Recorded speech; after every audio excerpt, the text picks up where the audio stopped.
የቆዳ ሸንተረር ወይም ደግሞ ስትሬች ማርክ ከ52 እስከ 90% በሚሆኑ ሰዎች ላይ የሚከሰት በቆዳ ላይ የሚወጡ ሸንተረሮች ሲሆኑ እነዚህም የተለያዩ አይነት ከለሮች ቀላ ያሉ ወደ ወይን ጠጅ የሚሄዱ ነጣ ያሉ ወይም ደግሞ ጠቆር ያሉ ከለር ያዙ ሊሆኑ ይችላሉ።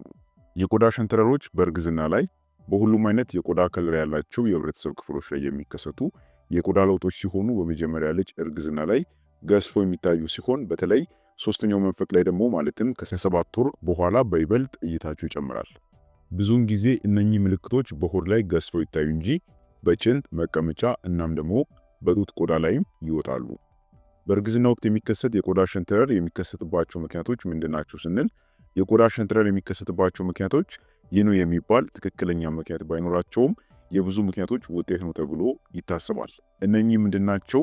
የሆድ ቆዳ ለውጥ፣ ይህ ማለት ጽንሱ ባደገ ቁጥር የሆድ ቆዳችሁን እየወጠረውና እየለጠጠው ስለሚሄድ በተጨማሪም የእናንተም የሰውነት ኪሎ መጨመር ራሱ የሆነ አስተዋጽኦ ይኖራል። የሰውነት ኪሎ መጨመር ሲባል በእርግዝና ወቅት የእናንተ የሰውነት ክብደት በፍጥነት ይጨምራል። ይህም ቆዳችሁ ለረጅም ጊዜ እንዲለጠጠና ቀስ በቀስም ተለጣጭነቱን እንዲያጣ የሚያደርግ ይሆናል። ሸንተረሮቹም እንዳይፈጠሩ ለመከላከል እናቶች በእርግዝና ወቅት ክብደታቸው መቆጣጠርና መጠነኛ መጠን ብቻ ማለትም በእርግዝና ጊዜ በጠቅላላ ከ7 እስከ 15 ኪሎ ግራም ብቻ ለመጨመር መሞከር ይኖርባቸዋል።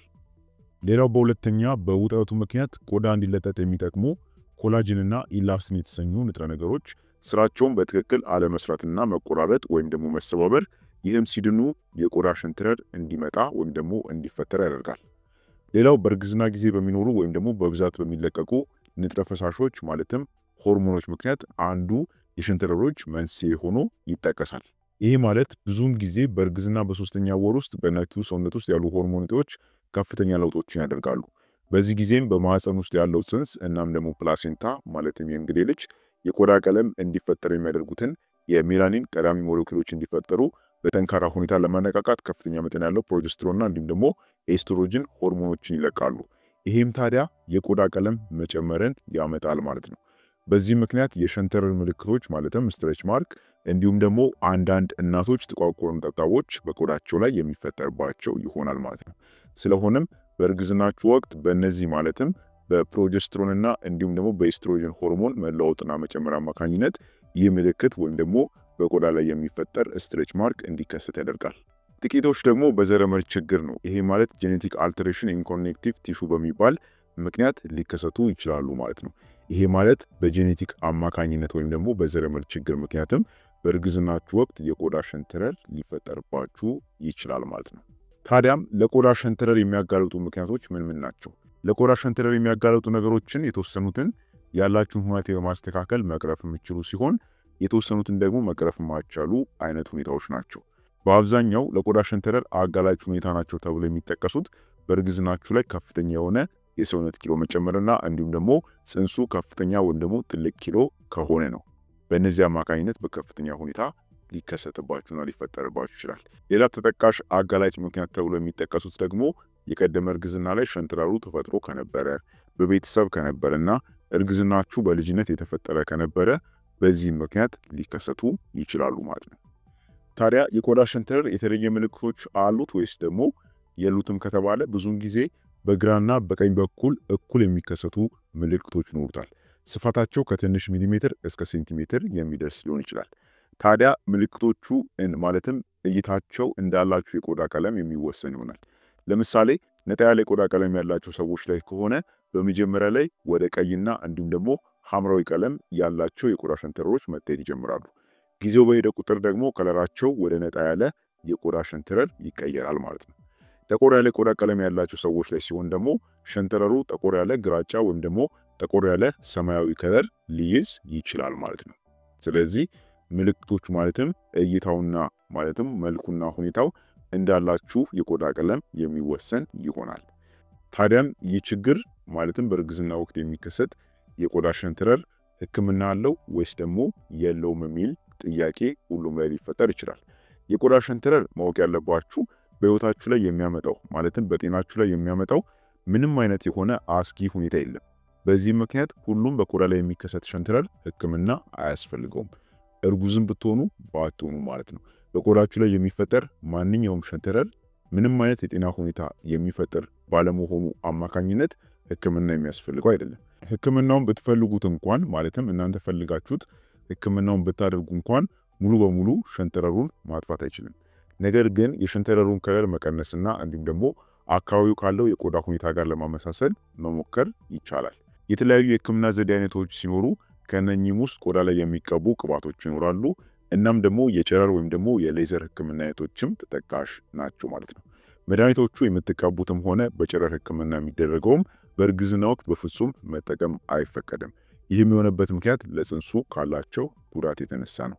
ስለዚህ ህክምናውም የሚቀባውም ክሬም እንኳን ቢሆን ማለትም የሚቀቡ ቅባቶችም እንኳን ቢሆኑ ይባስ ብሎ ደግሞ የጨረር አይነት ህክምና ከሆነ ፈጽሞ በእርግዝና ወቅት እንድታደርጉ አይመከርም። ስለዚህ ይሄ ሁኔታ ወይም ደግሞ ይሄ ችግር ማለትም በቆዳችሁ ላይ የሚፈጠር ሸንተረር ካለ ህክምና ማድረግ የለባችሁም።